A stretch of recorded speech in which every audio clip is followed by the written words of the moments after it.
Hi everyone, welcome back to my channel. कैसे हो आप सभी? आई एम श्योर कि आप सभी लोग ठीक होंगे। तो चलिए हम लोग आज का वीडियो स्टार्ट करते हैं। इस वीडियो में हम लोग जो है डिमेंशिया वाला क्वेश्चन डिस्कस करेंगे। काफ़ी इंपॉर्टेंट क्वेश्चन है और मैं आपको बहुत ही सिंपल और इजी लैंग्वेज में समझाऊंगी, ठीक है। तो डिमेंशिया क्या है? डिमेंशिया एक मेंटल डिसऑर्डर है और इसमें सिर्फ एक पर्टिकुलर डिसीज़ नहीं होती, ये ग्रुप ऑफ सिम्टम्स है, यानी कि इसमें बहुत सारे सिम्टम्स जो है दिखाई देते हैं। और कई बार तो ऐसा होता है, जैसे अल्जाइमर होता है, अल्जाइमर एक डिमेंशिया का टाइप है, लेकिन अल्जाइमर को हम अलग करके पढ़े तो अल्जाइमर एक अलग डिसीज़ बनता है। तो ऐसे ही बहुत सारे सिम्टम्स जो है डिमेंशिया के अंदर शो होते हैं, जिसमें कि बहुत सारे डिसीजेस प्रेजेंट होती है, ठीक है। तो अब इसमें होता क्या है, ये एक न्यूरो डिजेनरेटिव डिसीजेस होती है, यानी कि इसमें जो नर्व्स है, ब्रेन की सेल्स है, वो डेथ हो जाती है किसी रीज़न की वजह से, या फिर वहाँ पर ऑक्सीजन की कमी हो रही है, या फिर वो जो सेल्स है वहाँ पर प्रॉपर अमाउंट में ब्लड का सर्कुलेशन नहीं हो पा रहा है, या फिर पेशेंट को जो है कोई मेटाबॉलिक डिसऑर्डर है, या फिर ब्लड रिलेटेड कोई डिसीज़ है जिसकी वजह से वहाँ की सेल्स इन्फेक्टेड हुई और इन्फेक्टेशन की वजह से वहाँ की सेल डेथ हो गई, जिनका वापस से जो है रीजनरेट होना नामुमकिन होता है। वैसी कंडीशंस के अंदर जो है डिमेंशिया आता है, ठीक है। तो डिमेंशिया क्या है? एक सिंड्रोम होता है, ये कोई सिंगल डिसीज़ नहीं होती है, जिसमें ब्रेन की सेल्स धीरे धीरे डैमेज होने लगती है। जब ब्रेन की सेल्स जो है डैमेज हो जाती है तो फिर हम बोल सकते हैं थिंकिंग, मेमोरी, या फिर डेली की जो उसकी रूटीन्स होती है, ये सारी चीज़ें क्या होने लग जाती है, चेंज होने लग जाती है। पेशेंट को चीज़ें याद नहीं रहती, उसकी मेमोरी काफ़ी अनस्टेबल हो जाती है और पेशेंट पूरा डिस्टर्ब हो जाता है, ठीक है। एक तरह से ये हम बोल सकते हैं कि जो ब्रेन का कंट्रोल सिस्टम है वो धीरे धीरे वीक हो जाता है, ठीक है। अब मैं ये बताती हूँ कि मतलब डिमेंशिया जो डिसऑर्डर होता है, इसमें कौन कौन से सिम्टम्स दिखाई देते हैं पेशेंट में। तो इसमें जो पेशेंट है उसे जो नई चीज़ें हैं, पेशेंट वो चीज़ें याद नहीं रख पाता है, ठीक है। पुरानी बातें भूल जाता है, जैसे कि उसकी लाइफ में क्या हुआ, क्या क्या इवेंट्स हुए, पेशेंट को कुछ भी याद नहीं रहता है। हमेशा कन्फ्यूजन रहता है, प्लेस को लेकर डिसोरिएंटेड रहता है, डिसीजन लेने में, बात करने में प्रॉब्लम होने लगती है। और ये प्रॉब्लम जो है अर्ली स्टेज से धीरे धीरे जो है सीवियर होते जाती है। और मतलब कई बार तो लोग ये सोचते हैं कि एज के कारण ये नॉर्मल हो रही है, लेकिन ये एज के कारण नॉर्मल नहीं है, ये एक काफ़ी सीवियर डिसीज़ है जो धीरे धीरे आगे बढ़ते जाती है। और जो अल्जाइमर डिसीज़ है, ये डिमेंशिया का सबसे कॉमन टाइप है, ठीक है। तो समझ में आ गया कि हमने रफ वे में देख लिया कि डिमेंशिया क्या है। अब हम जो है इंट्रोडक्शन के थ्रू स्टार्ट करते हैं, ठीक है। Dementia is a chronic and progressive mental disorder. Dementia क्या है? एक क्रोनिक और प्रोग्रेसिव मेंटल डिसऑर्डर है, यानी कि ये धीरे धीरे डेवलप नहीं होता है, ये धीरे धीरे डेवलप होता है और होते जाता है, ठीक है। It mainly affect older adult but it is not normal part of ageing. और ये जो है मेजरली किन लोगों को अफेक्ट करता है? ओल्डर एडल्ट को, यानी कि जिनकी एज 60 के ऊपर जा रही है, उन लोगों को ये अफेक्ट करता है, लेकिन ये एजिंग का एक नॉर्मल पार्ट नहीं है, ठीक है। In dementia, there is a gradual decline in memory, thinking, behavior and ability to perform daily activities। और डिमेंशिया में क्या होता है, इसमें जो पर्सन की डेली एक्टिविटीज़ होती है, या फिर डेली जो उसका रूल होता है, जैसे कि सोचने की शक्ति, समझने की शक्ति, या फिर हम बोल सकते हैं डेली की एक्टिविटीज़, ये सारी क्या हो जाती है, मुश्किल हो जाती है पर्सन के लिए, हम बोल सकते हैं। मतलब उनको वो चीज़ें करने में दिक्कत होती है, ठीक है। The condition worsen over time and it usually irreversible. और ये जो कंडीशंस है, पेशेंट को ये जो दिक्कतें हैं, ये धीरे धीरे बढ़ते जाती है और एक टाइम तक जो है ये इरिवर्सिबल हो जाती है। मतलब पर्सन का नॉर्मल बिहेवियर करना जो है इम्पॉसिबल हो जाता है, क्योंकि ये एक न्यूरो डिजेनरेटिव डिसीज़ है। और जब जब एक बार ब्रेन की जो नर्व्स है वो डेड हो जाती है, तो उसके बाद में वो रीजनरेट हो जाए ऐसे चांसेस नहीं होते। तो डिमेंशिया क्या है, एक इरिवर्सिबल डिसीज़ है जिससे कि सिर्फ ट्रीटमेंट के थ्रू क्योर किया जाता है। मतलब परमानेंट क्योर नहीं, उसके सिम्टम्स को कम किया जाता है, पर इसका जो क्योर है वो नहीं किया जा सकता, ठीक है। अब हम देखेंगे definition of dementia.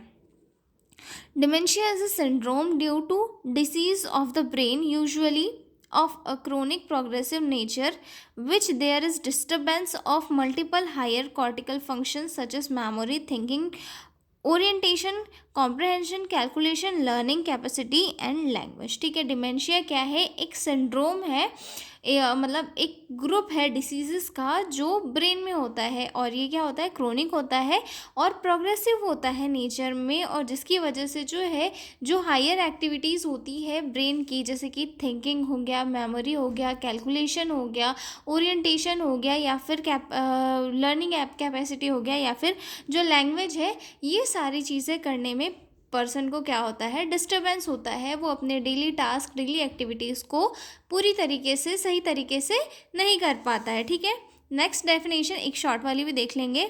Dementia is a condition in which a person losses memory, thinking power and daily functioning gradually. ठीक है, डिमेंशिया क्या है, एक ऐसी कंडीशन है जहाँ पर पर्सन जो है अपनी सोचने समझने की शक्ति, डेली एक्टिविटीज़ करने की जो शक्ति है या फिर जो पावर है उसे खो देता है। वो अपनी जो नॉर्मल एक्टिविटीज़ है उन्हें भी सही तरीके से परफॉर्म नहीं कर पाता है। ठीक है, अब हम देखेंगे स्टेजेस ऑफ डिमेंशिया कि इसकी कौन कौन सी स्टेजेस होती है। ठीक है, तो इसमें जो है इसकी 3 स्टेजेस है, early, middle and let stage. हम आगे भी देखेंगे इनके बारे में डिटेल में।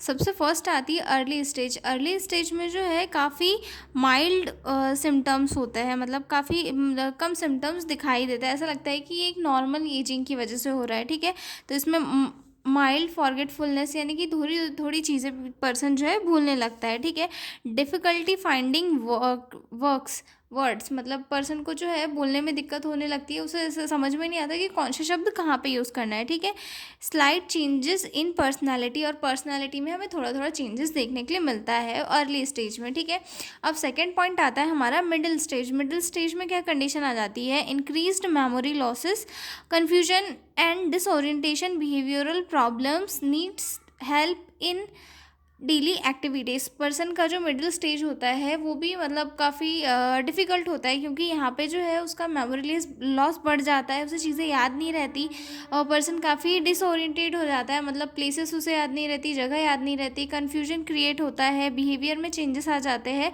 और साथ ही साथ उसे जो उसकी डेली एक्टिविटीज़ करने में दूसरों की हेल्प लेने की ज़रूरत पड़ जाती है। ठीक है, तो ये मिडिल स्टेज हो जाती है। देन आती है लास्ट लेट स्टेज, या फिर हम इसे लास्ट स्टेज भी बोलते हैं। इसमें क्या होता है, एक सीवियर मेमोरी लॉस होने लग जाता है पर्सन को, अनेबल टू रिकॉग्नाइज फैमिली। कभी कभी तो पर्सन अपने फैमिली मेम्बर्स को भूल जाता है और किसी और पे मतलब प्रॉपर पूरा डिपेंड हो जाता है, क्योंकि उसे कुछ भी करने की एबल नहीं बचता है। ठीक है, loss of speech and mobility, और साथ ही साथ मूवमेंट करने का और जो स्पीच है मतलब बोलने का ये है, वो सारी चीज़ें पर्सन क्या हो जाता है, भूल जाता है। ठीक है, अब हम देखेंगे टाइप्स ऑफ डिमेंशिया कि कौन कौन से टाइप का होता है। ठीक है, तो अल्जाइमर डिसीज़ हमको पता है। अल्जाइमर डिसीज़ क्या है, एक ओल्ड एज डिसीज़ है जिसमें पर्सन क्या होता है, अपनी यादों को भूल जाता है। ठीक है, अल्जाइमर डिसीज़ डिमेंशिया का एक मोस्ट कॉमन टाइप है, slow and progressive memory loss, और ये जो है काफ़ी स्लो और प्रोग्रेसिव इसमें मेमोरी लॉस होने लगता है। ठीक है, देन उसके बाद आता है वस्कुलर डिमेंशिया। वस्कुलर डिमेंशिया में क्या होता है, ब्रेन में जब ब्लड सप्लाई कम हो जाता है किसी रीज़न की वजह से, तो यहाँ पर जो है पर्सन को step by step memory loss या फिर पैरालिसिस या फिर वीकनेस जैसी कंडीशन जो है होने लगती है, जिसे वस्कुलर डिमेंशिया कहा जाता है। ठीक है, और ये जो है मेजरली स्ट्रोक के बाद पेशेंट को डेवलप होता है। ठीक है, उसके बाद जो आता है हमारा Lewy body dementia. Lewy body dementia यानी कि इस टाइप के इसमें जो है ब्रेन के अंदर लेवी बॉडीज नाम के एबनॉर्मल डिपॉजिट्स पाए जाते हैं, जिसके कारण जो है डिमेंशिया कॉज होता है, जिसमें जो है विजुअल हेलुसिनेशन होते हैं पर्सन को, और पार्किंसंस डिसीज जैसे सिम्टम्स दिखने लगते हैं, और फ्लक्चुएटिंग कॉग्निशन होने लग जाता है। ओके, अब नेक्स्ट आता है हमारा नेक्स्ट है fronto temporal dementia. Fronto temporal dementia यानी कि यहाँ पर क्या होता है, फ्रंटल लोब और जो टेम्पोरल लोब है, ये दोनों लोब क्या हो जाती है, अफेक्ट हो जाती है, मतलब यहाँ की जो सेल्स है, न्यूरॉन्स है, वो डेड हो जाते हैं, जिसकी वजह से पर्सन की जो पर्सनालिटी, बिहेवियर और सोशल कंडक्ट है, इनमें काफ़ी चेंजेस देखने के लिए मिलते हैं, मतलब सोशली इन अप्रोप्रिएट बिहेवियर करता है पेशेंट, इमोशनल लेस हो जाता है, ये सारी सिचुएशन जो है पेशेंट शो करता है, ठीक है। देन नेक्स्ट आता है मिक्स्ड डिमेंशिया। मिक्स्ड डिमेंशिया यानी कि यहाँ पर दो टाइप के जो डिमेंशिया है वो कॉम्बिनेशन में प्रेजेंट होते हैं, जैसे जिसमें कि एक मोस्ट कॉमन टाइप होता है Alzheimer plus vascular dementia. Okay, मतलब ये काफ़ी जो जब ओल्ड एज वाले जो पेशेंट्स होते हैं उनमें मिक्स्ड डिमेंशिया काफ़ी ज़्यादा इसमें देखा जाता है। अब आता है हमारा कॉजेज ऑफ डिमेंशिया कि किन किन रीज़न की वजह से होता है। तो सबसे फर्स्ट आता है इसमें अल्जाइमर डिसीज़। अल्जाइमर डिसीज़ में आपको बता दूं क्या है। अल्जाइमर डिसीज़ जो है एक ओल्ड एज डिसीज़ है जो कि प्रोग्रेसिव होती है, यानी कि धीरे धीरे जब ब्रेन के जो न्यूरॉन्स है वो डेड होने लग जाते हैं किसी रीज़न की वजह से, तो वहाँ पर क्या हो जाता है, टेंगल्स का फॉर्मेशन हो जाता है, और टेंगल्स का फॉर्मेशन होने की वजह से ब्रेन में मेमोरी पावर काफ़ी कमज़ोर हो जाती है, इसीलिए पेशेंट को कुछ भी याद नहीं रह पाता है, ठीक है। तो ये हो गया एक अल्जाइमर डिसीज़। देन सेकंड आता है स्ट्रोक और ब्रेन हेमोरेज। स्ट्रोक या फिर ब्रेन हेमोरेज के कारण हमने अभी पढ़ा था वस्कुलर डिमेंशिया हो रहा था, तो जब ब्रेन में ब्लड सप्लाई प्रॉपर अमाउंट में नहीं पहुंच पाता तो उसकी वजह से क्या होता है, सेल्स डेड होने लगती है और ब्रेन का जो फंक्शनिंग है वो अफेक्ट होता है, ठीक है।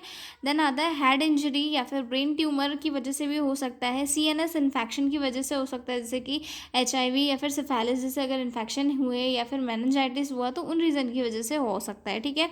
पार्किंसंस डिसीज़ की वजह से हो सकता है, या फिर क्रोनिक अल्कोहलिज्म की वजह से हो सकता है, विटामिन B12 डेफिशिएंसी की वजह से भी डिमेंशिया कॉज हो सकता है, एंड थायराइड डिसऑर्डर की वजह से भी हो सकता है, ठीक है। तो ये सारे कॉजेस हैं जो कंट्रीब्यूट करते हैं डिमेंशिया को कॉज करने में, ठीक है।